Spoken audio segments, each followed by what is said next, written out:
Hello guys, NCERT class 10th math exercise 8.1 question 1. In triangle ABC, right angled at B, AB equal to 24 centimeter, BC equal to 7 centimeter. Determine sin A cos A, sin C cos C. Question कह रहा है कि triangle ABC में angle B 90 degree है और दो side दिए हुआ AB और BC। तो सबसे पहले एक राइट एंगल ट्राइंगल ड्रॉ करेंगे। राइट एंगल ट्राइंगल जिसमें एक एंगल 90 डिग्री हो।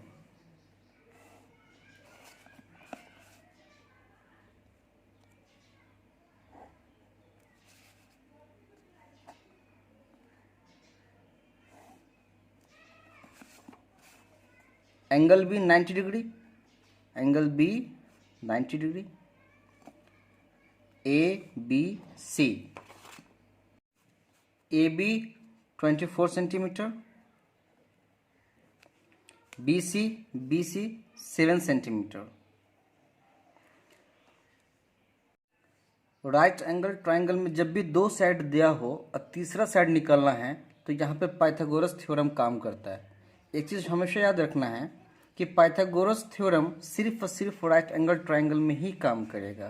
Pythagoras theorem, the squares of the hypotenuse side is equal to the sum of the squares of the other two sides. Means इसका square equal होगा इस दोनों के square के सम के। मीन्स शॉर्ट में कहें तो H square equal to P square plus B square. ये पाइथागोरस थ्योरम है।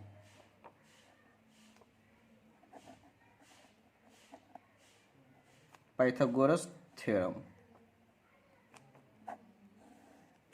इसको माइंड में रखना है। पाइथागोरस थ्योरम का यूज करके इस तीसरे साइड को निकालेंगे। तो सॉल्यूशन शुरू करते हैं।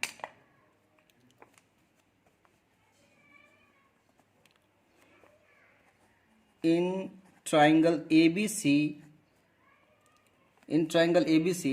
Angle B equal to 90 degree, AB equal to 24 centimetre, BC equal to 7 centimetre और AC फाइंड करना है। AC फाइंड करना है बाय पाइथागोरस थ्योरम।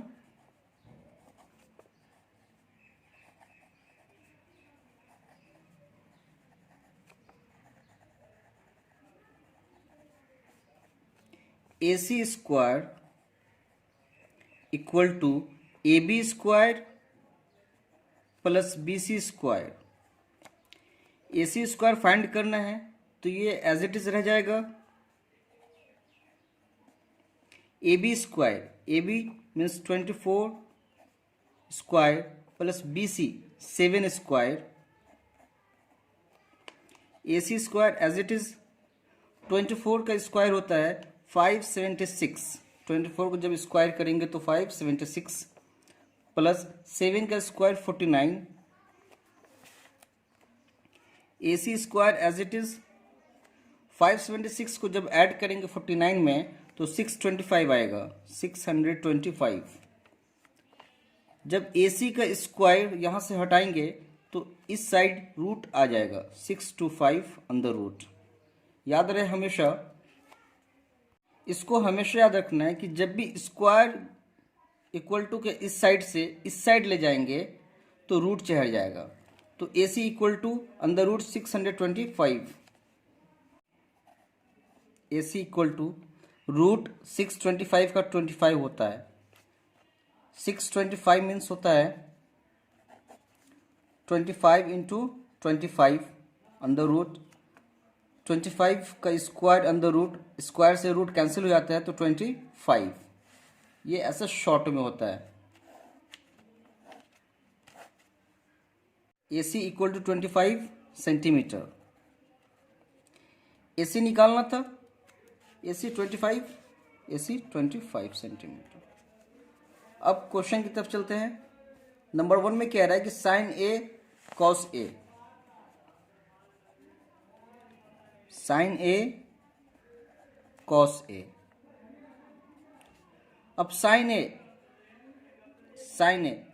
का फॉर्मूला होता है, साइन इक्वल टू होता है P by H, perpendicular by hypotenuse. Sine A इस एंगल के लिए, इस एंगल ध्यान दिए, इस एंगल के लिए P BC, तो लिखेंगे P by H BC by H.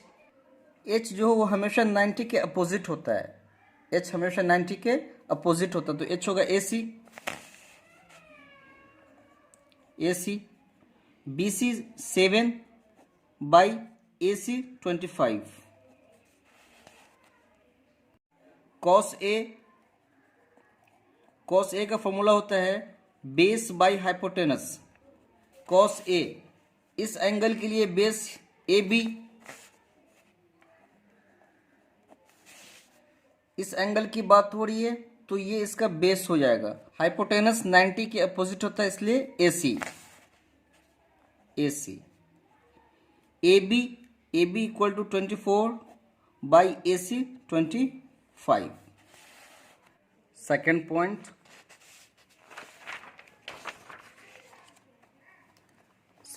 कह रहा है sine C cos C। Sine C cos C। Sine C equal to होता है P बाई एच। अब इस एंगल के लिए, एंगल C के लिए P होगा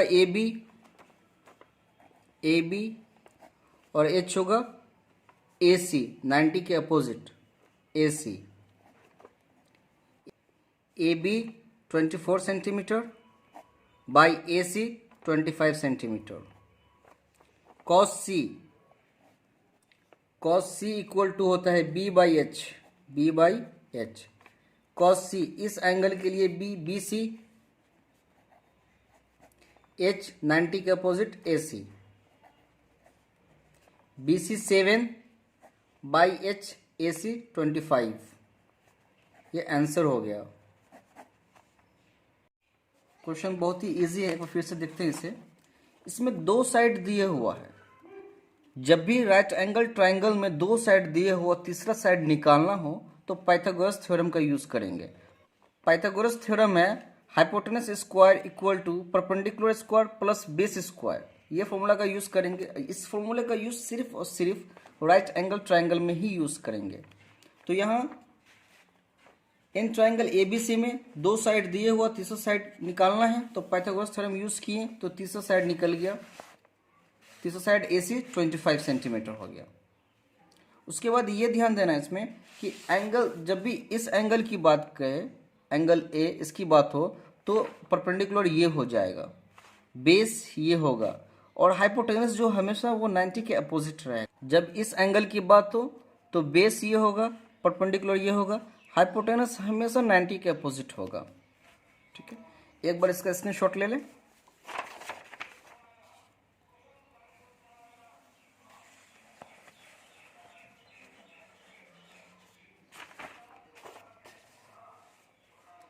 Thanks for watching. Please like, share and subscribe.